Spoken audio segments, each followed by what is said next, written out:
पढ़ते हैं, ठीक है। ये टेस्ट हुआ था, टेस्ट नंबर 15 है, 100 क्वेश्चन का प्रैक्टिस सेट है। ये टेस्ट हुआ था 19/7/2024 को टेस्ट हुआ था, उसका टेस्ट नंबर कितना है तो 15 है। इसके पहले 14 प्रैक्टिस सेट हम लोग कर चुके हैं, आज टेस्ट नंबर 15 देखेंगे। आप लोग आंसर दीजिएगा। क्वेश्चन नंबर 1 है, कह रहा है कि क्वेश्चन नंबर 1 कह रहा है कि स्वामी विवेकानंद के संबंध में निम्नलिखित कथनों में से कौन सा कथन सही नहीं है। बताइए इसमें कौन सा कथन जो है ना गलत है। तो एक का जो आंसर होगा ना ऑप्शन नंबर 1 क्या है तो गलत है, ठीक है। उनके गुरु रामकृष्ण ने उन्हें विवेकानंद के नाम दिया था, ये क्या है गलत है। उनके गुरु जो है रामकृष्ण ने उन्हें विवेकानंद नाम दिया था, ये गलत है। बताइए किसने नाम दिया था विवेकानंद, स्वामी विवेकानंद को किसने नाम दिया था। तो यहाँ पे होगा ना कि उनके गुरु रामकृष्ण ने उन्हें विवेकानंद नाम दिया था, ये गलत होगा। इनका विवेकानंद नाम दिया था ना वो दिए थे राजस्थान के खेतरी के राजा अजीत सिंह ने दिया था, तब सही होगा, ठीक है। इसमें और सही क्या है, उन्होंने वेदांत और योग में भारतीय दर्शन से विश्व को परिचित करवाया था, बिल्कुल सही है। विवेकानंद जो थे ना उन्होंने वेदांत और योग के भारतीय दर्शन के विश्व को परिचित करवाया था, सही है। और उन्होंने वर्ष 1897 में रामकृष्ण मिशन की स्थापना की, सही है। और वर्ष 1887 में उन्होंने बेलूर मठ की स्थापना की, उसने किसने किया था तो स्वामी विवेकानंद किया था। तो सारा तो BCD क्या है सही है। क्वेश्चन नंबर 2 पे ये कह रहा है कि सेना की सबसे महत्वपूर्ण छावनियों में से एक जोशीमठ का भारतीय सशस्त्र बलों के लिए अत्यधिक सामरिक महत्व रखता है, ये किस राज्य में स्थित है। बताइए कह रहा है सेना की सबसे महत्वपूर्ण छावनियों में से एक जोशीमठ का भारतीय सशस्त्र बलों के लिए अत्यधिक सामरिक महत्व रखता है, ये किस राज्य में स्थित है। तो 2 का राइट आंसर होगा ऑप्शन नंबर क्या होगा 2 का होगा ऑप्शन नंबर C होगा। कहाँ है उत्तराखंड में, कहाँ है उत्तराखंड में स्थित है, याद रखिएगा। आइए क्वेश्चन नंबर 3 पे कह रहा है कि भारतीय कृषि अनुसंधान परिषद ICAR की स्थापना जो है कब हुई थी। बताइए कह रहा है कि भारतीय कृषि अनुसंधान परिषद ICAR की स्थापना कब हुआ था। तो 3 का राइट आंसर होगा ऑप्शन नंबर C, वर्ष 1929 में हुआ था। कब हुआ था तो वर्ष 1929 में जो है ना ICAR का स्थापना हुआ था। तो भारतीय कृषि अनुसंधान परिषद का स्थापना कब हुआ था 1929 में हुआ था। आइए क्वेश्चन नंबर 4 पे कह रहा है कि निम्नलिखित में से कौन ब्रिटिश शासन के दौरान वर्ष 1825 में बॉम्बे प्रेसिडेंसी रैयतवाड़ी बंदोबस्त को प्रारंभ किया था। कह रहा है कि निम्नलिखित में से कौन ब्रिटिश शासन के दौरान वर्ष 1825 में बॉम्बे प्रेसिडेंसी में रैयतवाड़ी बंदोबस्त को प्रारंभ किया था। तो इसका राइट आंसर होगा ऑप्शन नंबर D होगा। क्या होगा D, एल्फिस्टन दिया था। कौन दिया था, एल्फिस्टन प्रारंभ किया था, याद रखिएगा। तो कह रहा है कि निम्नलिखित में से कौन ब्रिटिश शासन के दौरान वर्ष 1825 में बॉम्बे प्रेसिडेंसी में रैयतवाड़ी बंदोबस्त को प्रारंभ किया था, ये किया था एल्फिस्टन किया था। आइए क्वेश्चन नंबर 5 पे कह रहा है इनमें से कौन राष्ट्रीय विकास परिषद का गठन करता है। बताइए इसमें कह रहा है कि कौन जो है राष्ट्रीय विकास परिषद का गठन करता है, तो कौन करता है। तो 5 का जो राइट आंसर होगा ना 5 का क्या होगा, तो इसमें कह रहा है कि कौन सा जो है इनमें से कौन राष्ट्रीय विकास परिषद का गठन करता है। नीचे दिए गए कूट का प्रयोग कर सही उत्तर का चयन कीजिए। इसमें क्या होगा तो पहला होगा प्रधानमंत्री करते हैं, बिल्कुल सही है। अध्यक्ष लोकसभा करते हैं, नहीं करते हैं। और केंद्रीय मंत्रिमंडल के सदस्य करते हैं, सही, हाँ करते हैं। और राज्यों के मुख्यमंत्री भी करते हैं। तो इसका राइट आंसर होगा 1, 3, 4 होगा। क्या होगा 1, 3, 4। तो राष्ट्रीय विकास परिषद का जो गठन करते हैं ना प्रधानमंत्री, केंद्रीय मंत्रिमंडल के सदस्य और राज्यों के मुख्यमंत्री करते हैं। तो इसका right answer option number B होगा। आइए क्वेश्चन नंबर 6 पे कह रहा कि वर्ष 1946 में गठित अंतरिम सरकार में निम्नलिखित में से कौन कानून मंत्री थे। कह रहा है कि वर्ष 1946 में गठित अंतरिम सरकार में निम्नलिखित में से कौन जो है कानून मंत्री थे। तो इसका जो कानून मंत्री कौन थे, इसका जो कानून मंत्री थे ना जोगिंदर नाथ मंडल थे। कौन थे, इसका राइट आंसर होगा ऑप्शन नंबर D, जोगिंदर नाथ मंडल थे। कौन थे, जोगिंदर नाथ मंडल थे। आइए कह रहा है कि क्वेश्चन नंबर 7 कह रहा है कि निम्नलिखित में से किस अफ्रीकी देश से हिंद महासागर, कह रहा है कि किस अफ्रीकी देश से हिंद महासागर की तटरेखा नहीं लगती है। कह रहा है किस अफ्रीकी देश से हिंद महासागर की तटरेखा नहीं लगती है। तो इथोपिया से नहीं लगता है, ये जो इथोपिया से नहीं लगता है, सोमालिया से लगता है। सोमालिया से लगता है, केन्या से नहीं लगता है। तो ये होगा किससे लगता है, सोमालिया से लगता है, याद रखिएगा। तो कह रहा है किस अफ्रीकी देश से हिंद महासागर की तटरेखा नहीं लगती, सोमालिया से नहीं लगती है। लेकिन जो है ना इसका इथोपिया से लगता है ना और केन्या से भी लगता है, दोनों से लगता है, लेकिन सोमालिया से नहीं लगता है। यहाँ पे नहीं पूछा था ना, तो सोमालिया से नहीं लगता है। आइए क्वेश्चन नंबर 8 पे कह रहा है किसी मोमबत्ती की ज्वाला को पूर्ण दहन के बाह्य क्षेत्र का जो रंग होता है कैसा होता है। बताइए क्या होगा। कह रहा है किसी मोमबत्ती की ज्वाला के पूर्ण दहन के बाह्य क्षेत्र का रंग कैसा होता है। तो इसका जो रंग होता है ना नीला होता है। क्या होता है, नीला होता है, याद रखिएगा। इसका राइट आंसर होगा ऑप्शन नंबर B, नीला होता है। आइए क्वेश्चन नंबर 9 पे ये कह रहा है कि कौन सा एंजाइम सुक्रोज को ग्लूकोज और फ्रक्टोज में परिवर्तित करता है। बताइए कह रहा है कौन सा एंजाइम है जो सुक्रोज और ग्लूकोज को फ्रक्टोज में क्या करता है, चेंज करता है। तो कौन चेंज करता है, ये करता है इन्वर्टेज करता है। कौन करता है, नो का ऑप्शन नंबर ए होगा, इन्वर्टेज करता है। कौन करता है, इन्वर्टेज। आगे क्वेश्चन नंबर 10 पे कह रहा है उस बौद्ध ग्रंथ का नाम बताइए जिसमें भिक्षुओं के लिए नियमों का उल्लेख है। बताइए, कह रहा है उस बौद्ध ग्रंथ का नाम बताइए जिसमें भिक्षुओं के लिए नियमों का उल्लेख है। तो किसके में उल्लेख है, तो इसका उल्लेख जो है ना 10 का सी होगा, विनय पिटक में। किस में है, विनय पिटक में है। आगे क्वेश्चन नंबर 11 पे कह रहा है कि निम्नलिखित में से कौन भारतीय राष्ट्रीय कांग्रेस का अध्यक्ष कभी नहीं रहे। बताइए, कह रहा है निम्नलिखित में से कौन भारतीय राष्ट्रीय कांग्रेस के अध्यक्ष जो है ना कभी नहीं रहे। तो 11 का जो राइट आंसर होगा ऑप्शन नंबर क्या होगा, तो सी होगा। बाल गंगाधर जो तिलक थे ना, ये भारतीय राष्ट्रीय कांग्रेस के अध्यक्ष कभी नहीं रहे थे, लेकिन गोपाल सिंह गोखले थे और लाला राजपत रहे थे और मदन मोहन मालवीय, ये तीनों रहे थे। सॉरी हाँ सही तो है, मतलब बोल रहा है कि निम्नलिखित में से कौन भारतीय राष्ट्रीय कांग्रेस के अध्यक्ष कभी नहीं रहे। तो बाल गंगाधर तिलक नहीं थे, लेकिन गोपाल सिंह गोखले रहे थे, लाला लाजपत राय रहे थे, मदन मोहन मालवीय, तीनों भारतीय राष्ट्रीय कांग्रेस के अध्यक्ष रहे थे। आगे क्वेश्चन नंबर 12 पे कह रहा है अरब यात्री सुलेमान ने किस प्रतिहार राजा के शासनकाल में भारत की यात्रा की थी। बताइए, कह रहा है कि अरब यात्री सुलेमान ने किस प्रतिहार राजा के शासनकाल में भारत की यात्रा किया था। तो 12 का राइट आंसर होगा ऑप्शन नंबर ए, भोज प्रथम था। कौन था, भोज प्रथम। आगे देखिए, कह रहा है इसमें मिलाना है।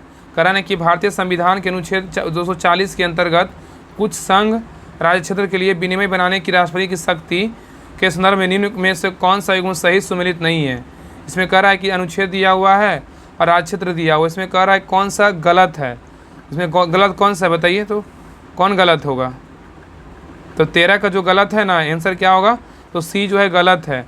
240 का 1 के सी जो है ना पुंडुचेरी है, ये गलत है। क्या है, गलत है। तो इसमें सही क्या है, 240 का एक के ए में क्या है, तो अंडमान निकोबार द्वीप समूह है, बिल्कुल सही है। और 240 के 1 के बी में क्या है, तो लक्षद्वीप है, बिल्कुल सही है। और 240 के 1 के डी में क्या है, तो दमन द्वीप है। तो बताइएगा कि 240 के 1 के सी में क्या है, बताइए क्या होगा। 240 का 1 के सी में क्या होगा, पुंडुचेरी नहीं होगा, क्या होगा, दादर नगर हवेली होगा। याद रखिए, दादर नगर हवेली होगा, ठीक है, दादर नगर हवेली होगा, याद रखिएगा। तो 240 का 1 के ए में बोलेगा तो अंडमान एवं निकोबार द्वीप समूह, और 240 का 1 के बी में बोलेगा लक्षद्वीप है, और 240 का 1 के सी में बोलेगा तो दादर नगर हवेली होगा, ना कि पुंडुचेरी होगा। और 240 के 1 के डी में क्या है, दमन द्वीप है, ठीक है, याद रखिएगा। आइए क्वेश्चन नंबर 14 कर रहा है कि नाथ पंथियों सिंधु और योगियों ने भक्ति धर्म को किस क्षेत्र में लोकप्रिय बनाया। क्या होगा, तो 14 का राइट आंसर होगा ऑप्शन नंबर क्या होगा, उत्तर भारत। क्या होगा, उत्तर भारत। तो कह रहा है कि नाथ पंथियों सिद्धों और योगियों ने भक्ति धर्म को किस क्षेत्र में लोकप्रिय बनाया, तो उत्तर भारत में, ठीक है। आइए क्वेश्चन नंबर 15 करा अधोलिखित में से कौन सा कथन असत्य है। बताइए, करा अधोलिखित में से कौन सा कथन असत्य है। तो 15 का जो राइट आंसर होगा ऑप्शन नंबर क्या है, तो डी। ये क्या है कि गलत है, प्लेग एक संक्रामक विषाणु रोग है, ये बिल्कुल गलत है, ठीक है। इसमें सही क्या है, तो कह रहा है स्कर्वी रोग विटामिन सी कमी से होता है, बिल्कुल सही है। और क्वाशियोरकर को प्रोटीन कुपोषण के रूप में जाना जाता है, ये भी सही है। क्वाशियोरकर को जो है ना प्रोटीन कुपोषण के नाम से जानते हैं, सही है। और मेरास्मस प्रोटीन तथा कार्बोहाइड्रेट की कमी से होता है, बिल्कुल सही है। मेरास्मस जो है ना प्रोटीन तथा कार्बोहाइड्रेट की कमी से होता है, बिल्कुल सही। इसमें डी क्या था, गलत था। आइए क्वेश्चन रहिए 16 पे। क्वेश्चन 16 का प्लेग जो होगा बैक्टीरिया से होगा। क्या होगा, बैक्टीरिया, बुसानस रोग नहीं है, बैक्टीरिया होगा। क्या होगा, बैक्टीरिया, ठीक है। आइए क्वेश्चन नंबर 16 पे कह रहा है कि बरगद व रबड़ किस प्रकार की जड़ का उदाहरण है। कह रहा है बरगद व रबड़ किस प्रकार की जड़ का उदाहरण है। तो 16 का जो राइट आंसर होगा ऑप्शन नंबर क्या होगा, ए है, स्तंभ जड़ है। क्या है, स्तंभ जड़ है। तो कह रहा है कि बरगद व रबड़ किस प्रकार की जड़ का उदाहरण है, तो स्तंभ जड़ का है। नेक्स्ट क्वेश्चन पे कह रहा है, क्वेश्चन 17 कह रहा है कि निम्नलिखित में से कौन सा जो है ना, कह रहा है कि निम्नलिखित में से कौन सा एक तत्व उपधातु नहीं है। बताइए, कह रहा है निम्नलिखित में से कौन सा एक तत्व उपधातु नहीं है। तो कौन एक उपधातु नहीं है, तो इसका जो आंसर होगा 17 का क्या होगा, ऑप्शन नंबर डी होगा। गैलियम जो है ना उपधातु नहीं है, ठीक है, लेकिन आर्सेनिक, एंटीमनी और पोलोनियम क्या है, तो उपधातु है, याद रखिएगा। तो कह रहा है कि निम्नलिखित में से कौन सा एक तत्व उपधातु नहीं है। तो गैलियम जो उपधातु नहीं है, लेकिन आर्सेनिक, एंटीमनी, पोलोनियम क्या है, तो उपधातु है। आगे कह रहा है क्वेश्चन 18 कह रहा है इनमें से कौन सा एक संघ राज्य क्षेत्र है जिनके सदस्य राज्यसभा के सदस्यों के निर्वाचन में भाग नहीं लेता है। बताइए कौन जो है, मतलब एक संघ राज्य क्षेत्र है। तो 18 का जो आंसर होगा ऑप्शन नंबर बी होगा, लद्दाख है। कौन है, लद्दाख भाग नहीं लेता है। तो कह रहा है इनमें से कौन सा एक संघ राज्य क्षेत्र है जिसके सदस्य राज्यसभा के सदस्यों के निर्वाचन में भाग नहीं लेता है, लद्दाख का नहीं लेता है।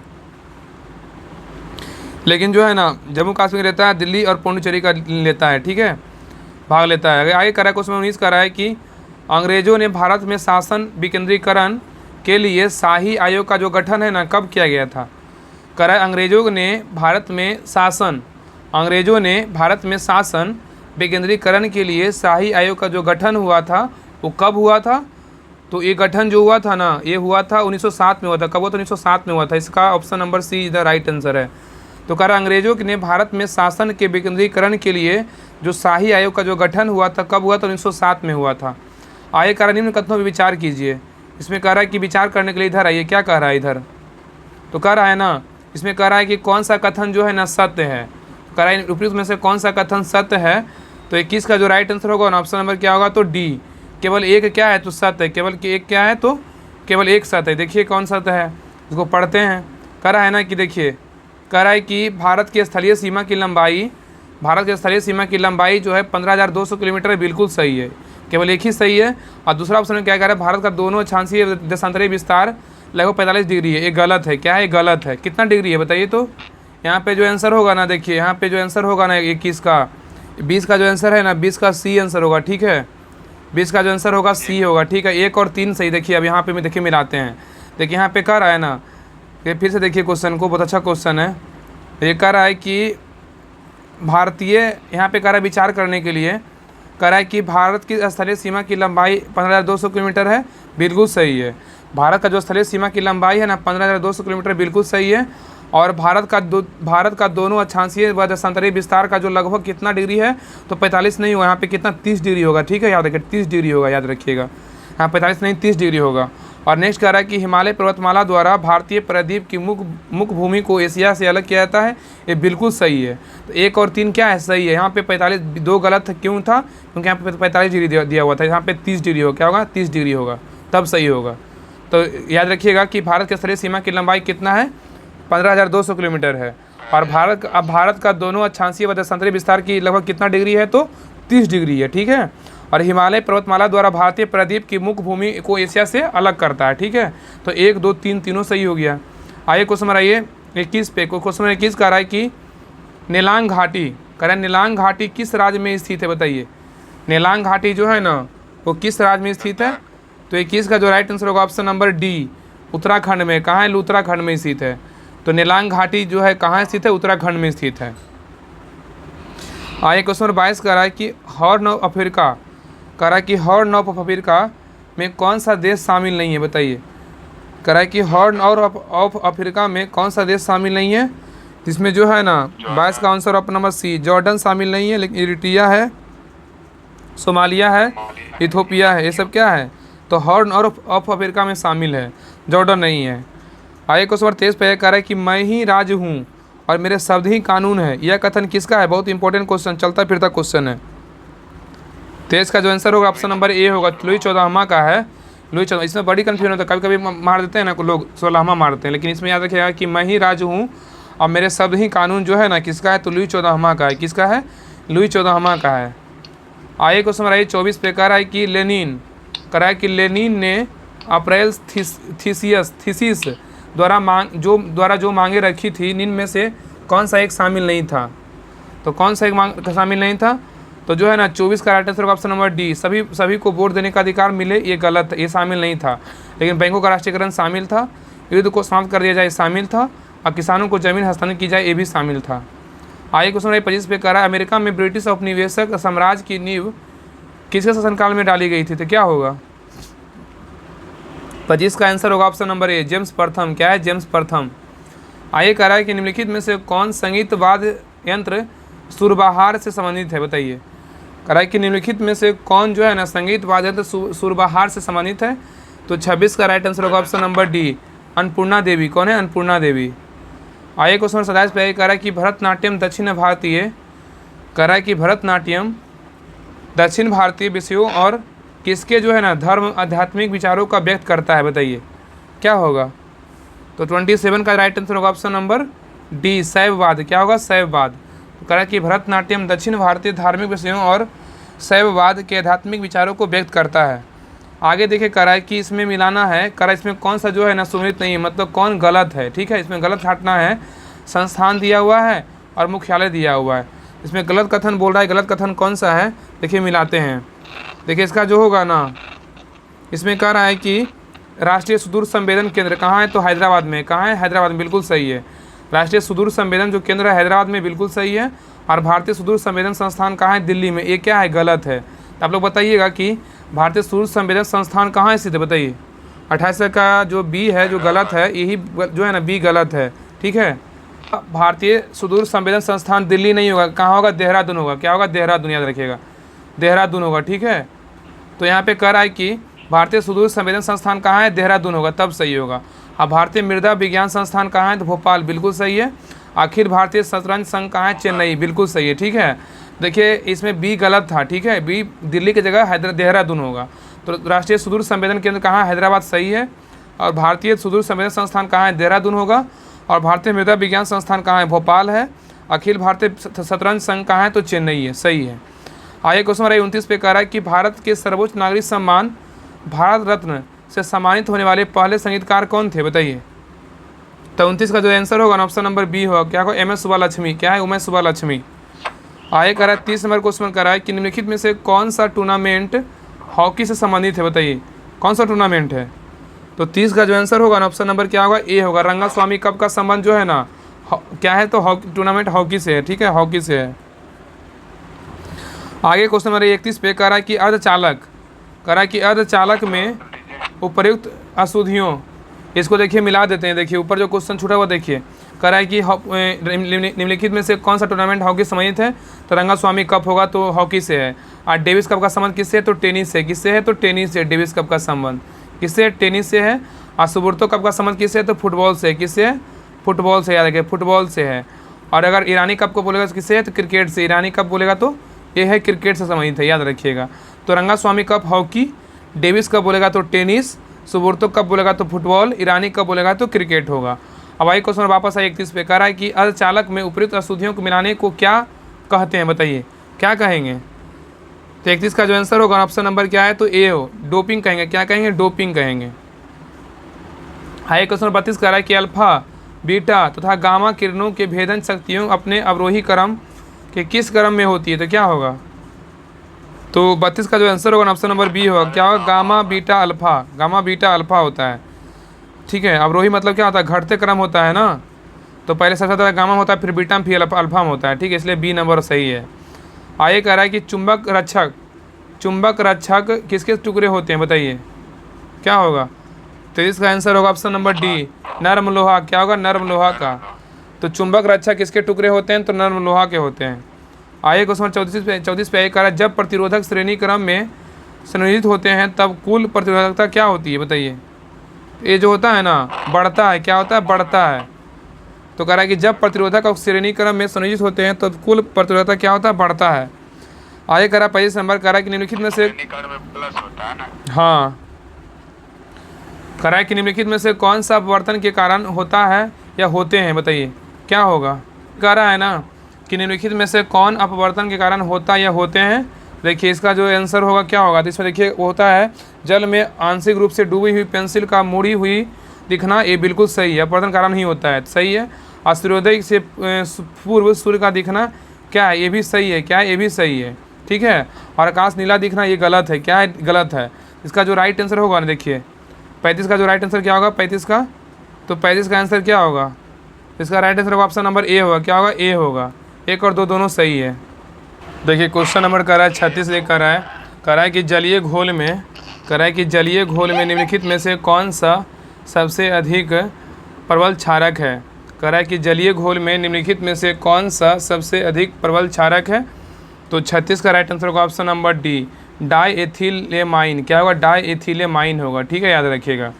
आगे क्वेश्चन 37 कह रहा है कि निम्नलिखित में से कौन सा सहसंयोजक यौगिक है, बताइए। कह रहा है निम्नलिखित में से कौन सा जो है सहसंयोजक यौगिक है। तो 37 का राइट आंसर होगा option number D, carbon tetrachloride है। क्या है, कार्बन टेट्राक्लोराइड है। नेक्स्ट क्वेश्चन रहिए 38 पे, कह रहा है कि कागज वर्ण लेखन पेपर क्रोमेटोग्राफी में निहित सिद्धांत है। क्या है, बताइए। तो 38 का जो राइट आंसर होगा ऑप्शन नंबर क्या होगा, तो बी होगा, विभाजन है। क्या है, विभाजन।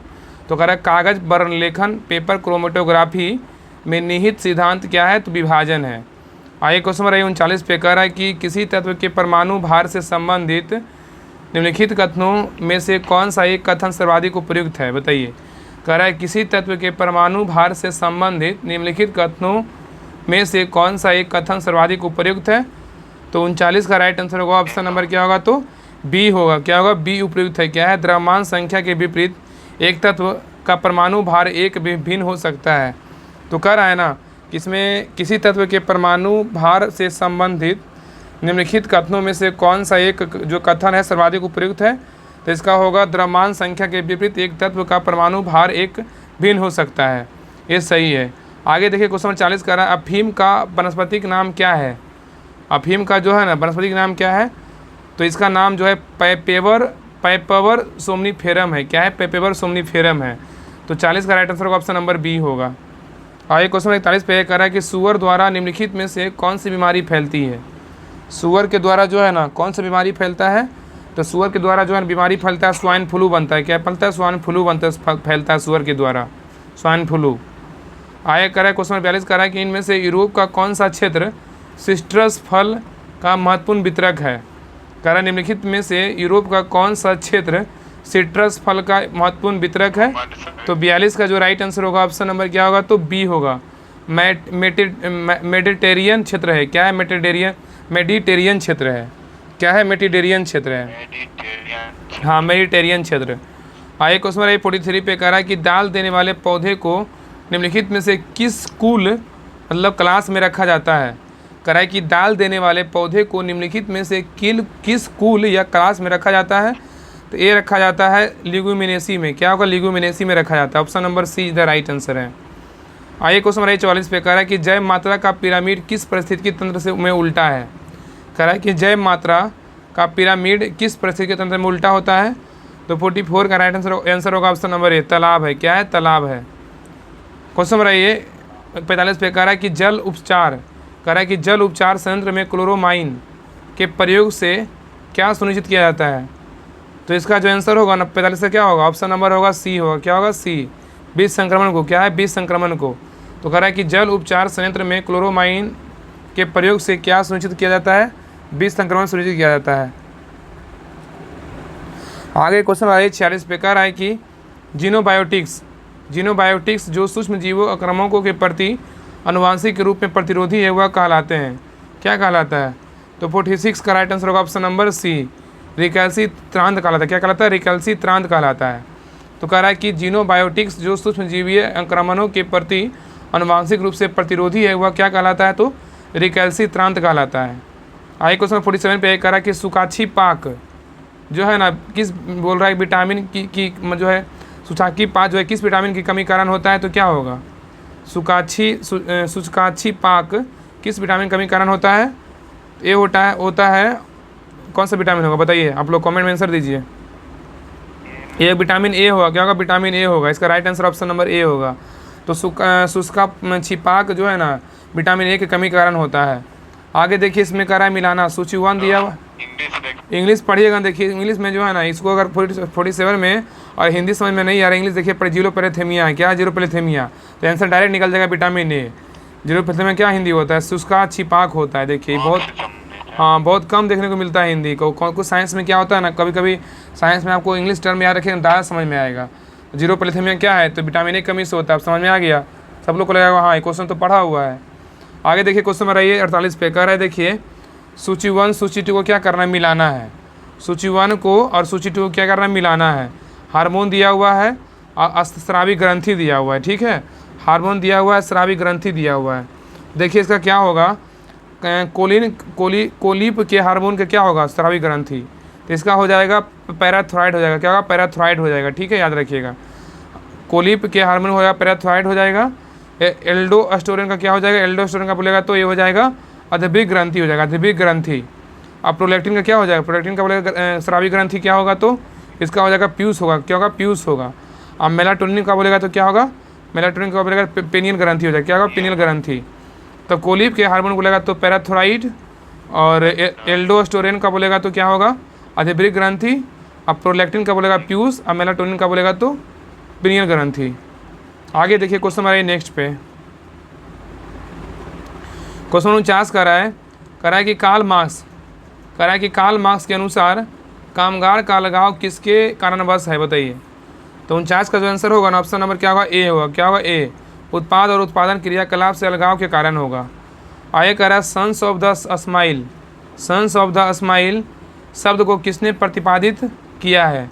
तो 50 का आंसर होगा ऑप्शन नंबर क्या होगा, 50 का ए होगा। क्या होगा, ए, मायरोन वेनर। क्या होगा, मायरोन वेनर। आगे कह रहा है कि 51 नंबर, निम्नलिखित में से कौन जैन भिक्षुनी बनने वाली पहली महिला थी। क्या होगा, 51 का आंसर होगा ऑप्शन नंबर क्या होगा, 51 का ए होगा, चंदना। क्या होगा, चंदना। आगे कह रहा है, देखिए कह रहा है वैदिक कर्मकांड एवं अनुष्ठानों पर ब्राह्मण ग्रंथ विशद मतलब विस्तृत प्रकाश डालते हैं। निम्नलिखित में से कौन सा ब्राह्मण ग्रंथ एक वैदिक संहिता युग में सम्मिलित नहीं है। इसमें एक बोल रहा है गलत है। देखिए इसका 52 का जो आंसर होगा ना, 52 का सी होगा। कौशिकीय ब्राह्मण जो होगा यजुर्वेद संहिता से ये गलत है। क्या है, कौशिकीय ब्राह्मण जो यजुर्वेद संहिता से क्या है, तो गलत है। क्या होगा बताइए। तो कौशिकी ब्राह्मण का बोलेगा तो क्या होगा, रिंग वेद होगा, यजुर्वेद नहीं होगा। यहाँ पे क्या होगा, तो रिंग वेद होगा, याद रखिए रिंग वेद होगा। ठीक है, यहाँ पे रिंग वेद होगा। क्या होगा, रिंग वेद होगा, याद रखिएगा। यहाँ पे यजुर्वेद नहीं होगा। यहाँ पे सही क्या है, इतरे ब्राह्मण का बोलेगा रिंग वेद संहिता है, बिल्कुल सही है। और तांडव ब्राह्मण का बोलेगा तो सामवेद संहिता सही है। और कौशिकीय ब्राह्मण का रिंग वेद होगा। और गोपद ब्राह्मण का बोलेगा तो अर्थवेद होगा। तो इतरे बोलेगा तो रिंग वेद, तांडे बोलेगा तो सामवेद, कौशिकी बोलेगा तो रिंग वेद हुई होगा, और गोपद का बोलेगा तो अर्थवेद होगा। ठीक है। क्वेश्चन नंबर 53 पे कह रहा है कि शुंग कला में बुध को निम्नलिखित में से किससे चिन्हांकित किया जाता है, बताइए। कह रहा है शुंग कला में बुध को निम्नलिखित में से किससे चिन्हांकित किया जाता है।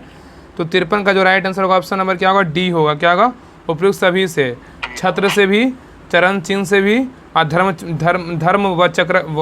चक्र से भी, ये तीनों से होगा। आइए क्वेश्चन नंबर 54 पे कह रहा है कि निम्नलिखित में से किस मध्यकालीन भारत के शासक ने आगरा शहर की नींव रखी थी, बताइए। किसने रखा था, सबको पता है सिकंदर लोदी ने रखा था। कब रखा था आगरा शहर, कब बसाया था, 1504 में ना, 1504 में। आगे आइए क्वेश्चन नंबर 55 कह रहा है कि राठौड़ विद्रोह से संबंधित निम्नलिखित कथनों पर विचार कीजिए। इसमें कह रहा है ना कि कौन सा कथन सही है।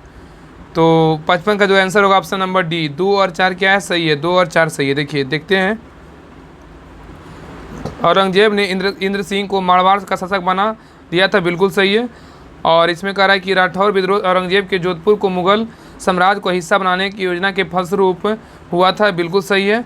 और इसमें 1 और 4 क्या है, गलत है। तो जसवंत सिंह को पुत्र पृथ्वी सिंह के निधन के फलस्वरूप राठौर विद्रोह हुआ था, ये गलत है। और रानी हाड़ी के विद्रोह के राठौरों एवं मेवाड़ के राणा जयसिंह ने समर्थन दिया था, ये भी गलत है। तो 2 और 3 क्या था, सही था।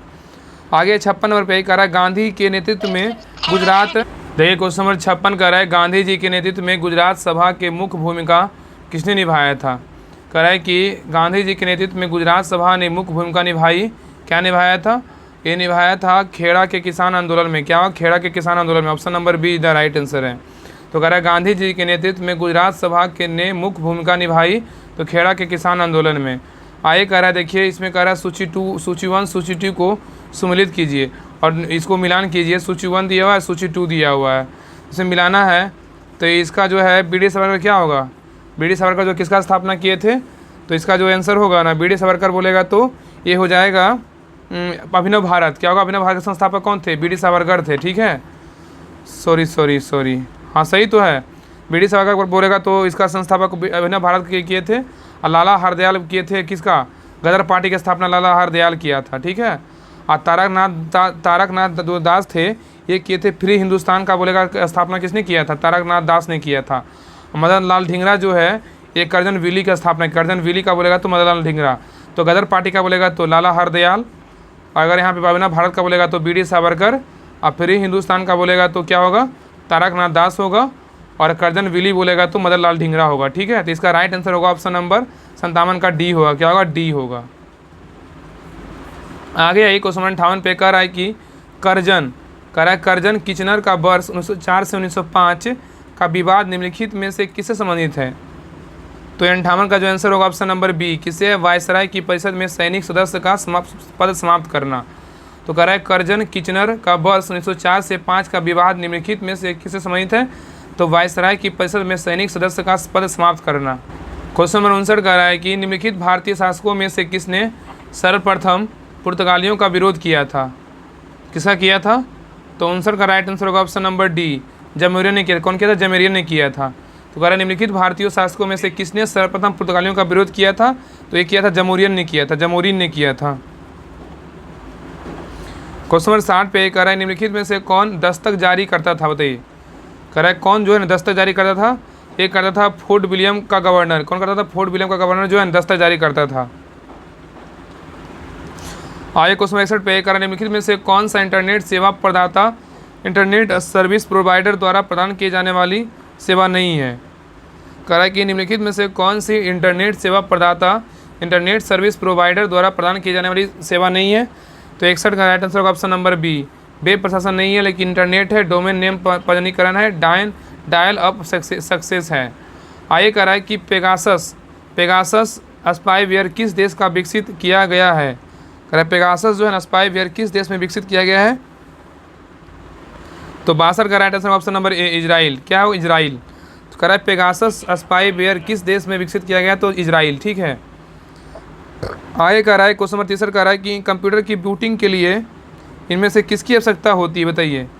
कह रहा है कंप्यूटर की बूटिंग के लिए जो है ना किसकी आवश्यकता होती है? तो किसका होगा बताइए? ट्रांसलेटर का, असेंबलर का, कंपाइलर का, ऑपरेटिंग सिस्टम का। ये होगा 63 का डी होगा, ऑपरेटिंग सिस्टम का होगा। क्या होगा? ऑपरेटिंग सिस्टम का होगा, याद रखिएगा। तो कह रहा है कि कंप्यूटर की बूटिंग के लिए इनमें से किसकी आवश्यकता होती है? तो ऑपरेटिंग सिस्टम की आवश्यकता होती है। आगे कह रहा है डैश एक तकनीक है जिसमें यूरोप संप्रेषण हेतु दो टर्मिनलों के बीच एक समर्पित और बीच गुण भौतिक कनेक्शन स्थापित किया जाता है। क्या है? तो क्या होगा? ये क्या है? तो 64 का आंसर होगा बी, सर्किट स्विचिंग है। क्या है? Circuit switching.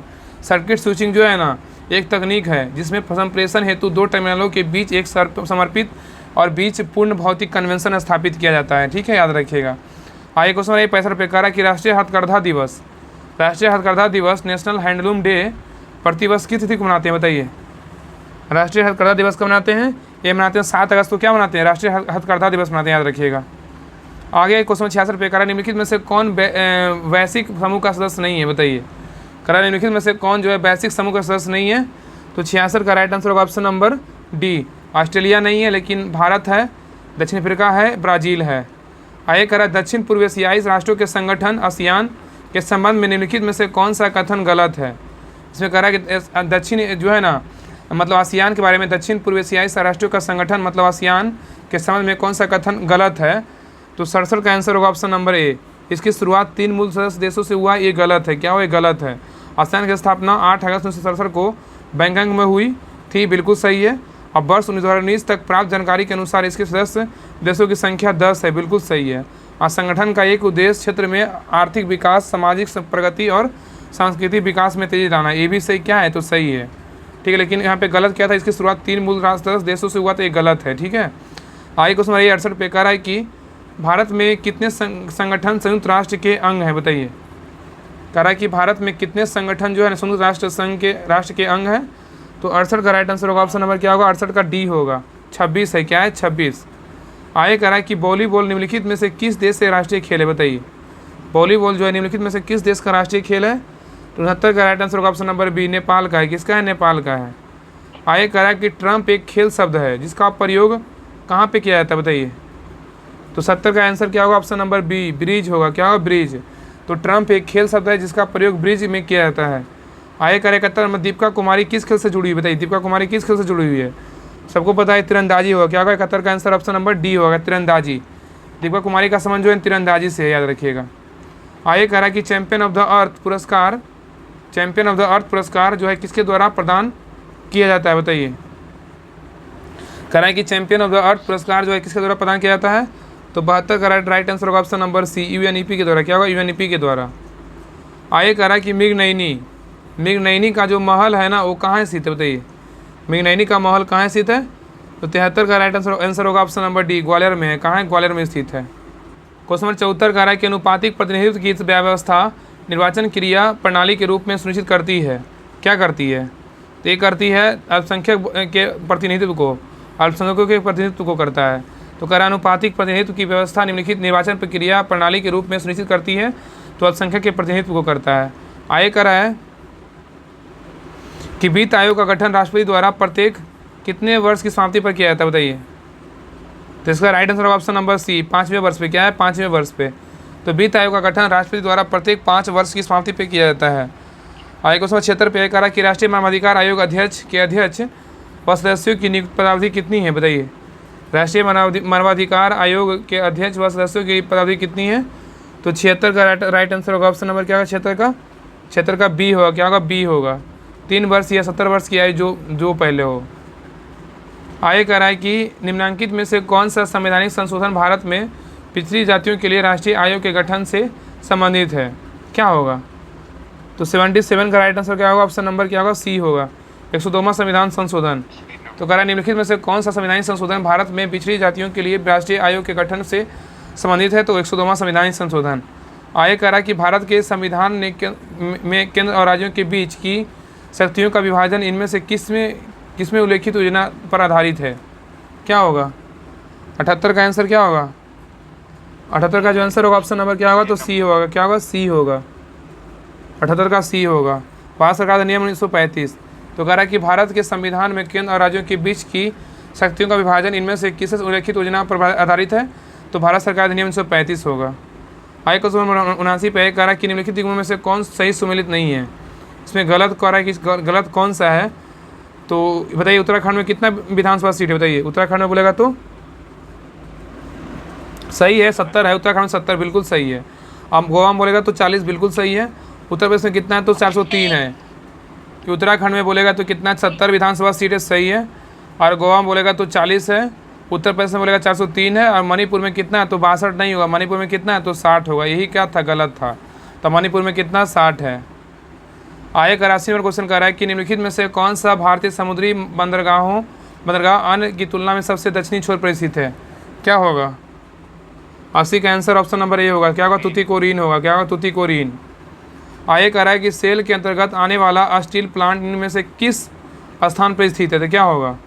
81 का राइट आंसर होगा ऑप्शन नंबर क्या है? 81 का बी होगा। क्या होगा? भिलाई। क्या है? भिलाई। आगे क्वेश्चन नंबर 82 पे कह रहा है कि वर्ष 2011 की जनगणना के अनुसार निम्नलिखित में से किस राज्य में जनसंख्या वृद्धि दर सर्वाधिक है? बताइए किस राज्य में है? तो 82 का आंसर होगा ऑप्शन नंबर सी, मेघालय में। कहाँ है? मेघालय में। तो कह रहा है कि वर्ष 2011 की जनगणना के अनुसार निम्नलिखित में से किस राज्य में जनसंख्या वृद्धि दर सर्वाधिक है? तो मेघालय में है। आगे क्वेश्चन नंबर 83 पे कह रहा है पीट कोयले में डैश कार्बन की और किसकी नमी मात्रा होती है? बताइए। 83 का आंसर होगा ऑप्शन नंबर बी। तो पीट कोयला में जो है ना निम्न मात्रा होती है और उच्च की नमी मात्रा होती है। ठीक है। तो पीट कोयले में निम्न कार्बन और उच्च नमी की मात्रा होती है। ठीक है। तो पीट कोयले में निम्न कार्बन और उच्च नमी की मात्रा होती है, याद रखिएगा। आगे कह रहा है क्वेश्चन 84 कह रहा है इनमें से कौन सी रोपण फसल नहीं है? कह रहा है इनमें से कौन सा जो रोपण फसल नहीं है? तो 84 का जो आंसर होगा ऑप्शन नंबर डी होगा। बाजरा जो रोपण फसल नहीं है, लेकिन कॉफ़ी है, चाय है, काजू है, सब क्या है? रोपण फसल है। आगे कर 85 नंबर कह रहा है कि कश्मीर घाटी में हिमोड़ के साथ अंतः स्थापित हिमनदी मिट्टी और अन्य सामग्री के ठोस निक्षेपों को क्या कहते हैं? तो 85 का आंसर होगा ऑप्शन नंबर ए, करेवा कहते हैं। क्या कहते हैं? करेवा। कह रहा है कश्मीर घाटी में हिमोड़ के साथ अंतः स्थापित हिमनदीय मिट्टी और अन्य सामग्री के ठोस निक्षेपों को कोरबा कहा जाता है। आगे क्वेश्चन 86 कह रहा है कि सूची 1 सूची 2 को मिलाना है। कह रहा है कि सुनिश्चित कीजिए, इसमें सूची 1 दिया, सूची 2 दिया हुआ, चोटी दिया हुआ है और पहाड़ी का नाम दिया हुआ, इसमें मिलाना है। तो 86 का जो आंसर होगा ना, 86 क्या होगा? आंसर होगा क्या होगा? सी होगा। क्या होगा? सी होगा। 86 का जो 1 मिनट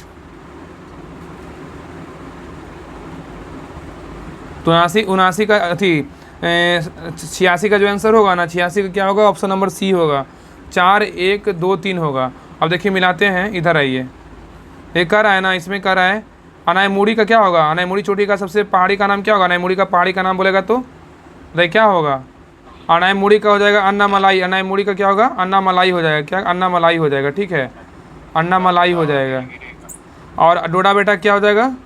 डोडा बेटा का बोलेगा तो डोडा बेटा हो जाएगा नीलगिरी हो जाएगा। डोडा बेटा का ना नीलगिरी हो जाएगा। ठीक है, डोडा बेटा का नीलगिरी हो जाएगा। इधर आइए। और धूपगढ़ किसका होगा? धूपगढ़ का बोलेगा तो क्या होगा? धूपगढ़ का बोलेगा तो सतपुड़ा हो जाएगा। क्या होगा? सतपुड़ा। यहाँ हो जाएगा सतपुड़ा हो जाएगा। क्या होगा? सतपुड़ा। और गुरु शिखर बोलेगा तो क्या हो जाएगा? अरावली। गुरु शिखर बोलेगा तो अरावली हो जाएगा, सही है। आइए क्वेश्चन नंबर 87 पे आइए। क्वेश्चन नंबर 87 कर रहा है कि निम्नलिखित में से किस नदी का मुहाना कर्क रेखा के उत्तर में स्थित है, बताइए। तो इसका राइट आंसर होगा ऑप्शन नंबर सी, सिंधु होगा। क्या होगा? सिंधु होगा। तो कह रहा है निम्नलिखित में से किस नदी का मुहाना कर्क रेखा के उत्तर में स्थित है, तो सिंधु। आगे कह रहा है कि एशियाई अर्थव्यवस्था जो फिलांस और अनुबंध आधारित नौकरियों के आधार पर विकसित होती है उसे क्या कहते हैं, बताइए, क्या कहलाती है? तो 88 का राइट आंसर होगा ऑप्शन नंबर क्या होगा? बी होगा, गिग अर्थव्यवस्था। क्या है? गिग अर्थव्यवस्था कहलाती है। आय कर 89 नंबर कह रहा है कि राष्ट्रीय आय को मापने के लिए विधियाँ कौन सी है, बताइए। राष्ट्रीय आय को मापने के लिए विधियाँ कौन सी है? तो 89 का राइट आंसर होगा ऑप्शन नंबर डी, उपरोक्त सभी है। उत्पादन विधि, आय विधि और व्यय विधि है। आय कह रहा है कि किसी देश में जीवन स्तर प्रतिबंधित होता है, बताइए, किससे? ये होता है प्रति व्यक्ति आय से होता है। किससे होता है? प्रति व्यक्ति आय से होता है। किसी देश में जीवन स्तर प्रतिबिंबित होता है तो प्रति व्यक्ति आय से होता है। किससे होता है? प्रति व्यक्ति आय से होता है। आय क्वेश्चन 91 पे कह रहा है समावेशी समृद्धि के लिए आवश्यक है, क्या है? समावेशी समृद्धि के लिए आवश्यक है, इसका हो जाएगा ऑप्शन नंबर डी, सभी हो जाएगा। कृषि का पुनरुद्धार, अधोसंरचनात्मक सुविधाओं का विकास, शिक्षा एवं स्वास्थ्य जैसी सामाजिक सेवाओं की अधिकारिता उपलब्धता, ये सभी होगा। आगे 92 पे ये कह रहा है कि स्वतंत्रता के समय देश की लगभग कितनी प्रतिशत क्षेत्र जमींदारी व्यवस्था के अधीन थी, तो क्या होगा? Option number B, 57%। क्या होगा? 57%। तो स्वतंत्रता के समय देश की लगभग कितनी प्रतिशत क्षेत्र जमींदारी व्यवस्था के अधीन है, तो 57%। आगे कह रहा है पौधे को हाँ, आगे कह रहा है कि पौधे को हवा में उगाना क्या कहलाता है? ये कहलाता है पौधे को हवा में उगाना क्या कहलाता है? जिसका राइट आंसर होगा ऑप्शन नंबर बी, एरोपोनिक्स कहलाता है। क्या कहलाता है? एरोपोनिक्स कहलाता है। आगे आइए 94 पे कह रहा है कि भारतीय राष्ट्रीय कांग्रेस ने राष्ट्रीय नियोजन समिति का गठन कब किया था? एक गठन जो है ना इसका किया था 1938 में। कब किया था? 1938 में। तो कह रहा है कि भारतीय राष्ट्रीय कांग्रेस ने राष्ट्रीय नियोजन समिति का गठन कब किया था? 1938 में। आगे कह रहा 95 की भारत 95 ने क्वेश्चन कर रहा है कि भारत जैसे विकासशील देश के लिए कितने प्रतिशत मुद्रास्फीति को धारणीय मुद्रास्फीति कहा गया है? तो 95 का जो आंसर होगा ऑप्शन नंबर सी, लगभग 5 से 6%। तो कह रहा है कि भारत जैसे विकासशील देश के लिए कितने प्रतिशत मुद्रास्फीति को धारणीय मुद्रास्फीति कहा गया है? तो लगभग 5 से 6%। आगे कह रहा है कि भारत में मुद्रा की तरलता सर्वाधिक किसकी है? भारत में मुद्रा की तरलता सर्वाधिक किसकी है? तो 96 का राइट आंसर होगा ऑप्शन नंबर ए, M1 का है। किसका? M1 का है। आगे कह रहा है क्वेश्चन 97 कह रहा है कि मिरातुल अहलवाल किसकी रचना है? मिरातुल जो है ना अहलवाल किसकी रचना है? तो इसका होगा मुल्ला बहबहानी का है। किसका? मुल्ला बहबहानी का है। इसका राइट आंसर होगा ऑप्शन नंबर सी होगा। आगे 98 पे एक भारत छोड़ो आंदोलन के दौरान बकरी का टापू में से अखिल भारतीय आज़ाद दस्ता का गठन किसने किया था? तो 98 का आंसर होगा option number B, Jayaprakash Narayan ने। क्या? जयप्रकाश नारायण ने। आगे कह रहा है कि बिहार कह रहा है 98 का ऑप्शन नंबर क्या होगा? बी, सही तो है। आगे कह रहा है कि बिहार के कैमूर बक्सर में किस मिट्टी का अत्यधिक विस्तार है? कह रहा है कि बिहार के कैमूर बस्तर में किस मिट्टी का अत्यधिक विस्तार है? तो 99 का राइट आंसर होगा ऑप्शन नंबर ए, बांगर का। किसका है? बांगर का। आगे कह रहा है 100 नंबर क्वेश्चन कह रहा है कि निम्नलिखित कथनों पर विचार कीजिए। इसमें कह रहा है ना कि कौन सा कथन सही है। कह रहा है कौन सा कथन इसमें सही है। तो इसमें जो है क्या है? 1 2 3 तीनों कथन क्या है? सही है। देखिए इसमें कह रहा है कि अफ्रीका के उत्तर में भूमध्य सागरीय तट को बारबरी कोस्ट कहते हैं, बिल्कुल सही है। अफ्रीका के उत्तर में भूमध्य सागरीय तट को बारबरी कहते हैं, सही है। बारबरी कोस्ट कहते हैं, सही है। और इस तट पर स्थित देशों को बारबरी स्टेटस कहा जाता है, बिल्कुल सही है। अब बारबरी स्टेटस में शामिल देश मोरक्को है, अल्जीरिया है, ट्यूनीसिया है, लीबिया। ये तीनों कथन क्या है? तो सही था। तो ये सेट नंबर था 15, सेट नंबर 15 कंप्लीट हो गया है। टोटल आज तक जो है ना 15 सेट सर करवाए थे, टोटल 15 सेट हम करवा दिए हैं। बाकी पीछे का जो भी सेट नहीं देखें सारा देख लीजिएगा, रिवीजन हो जाएगा। बाकी बिहार पुलिस एग्जाम है ना, सभी एग्जाम में जो है ना अभी जो बिहार पुलिस एग्जाम होगा उसमें बहुत सारा क्वेश्चन आपको देखने को मिलेगा, क्योंकि बहुत अच्छा क्वेश्चन डाला हुआ है। तो सभी सेट को अच्छे से कंप्लीट कर लीजिएगा। बाकी सर जो कल करवाएंगे उसका सेट हम आपको करवा देंगे नेक्स्ट क्लास में। तो रहने दीजिए आज के लिए यहीं तक।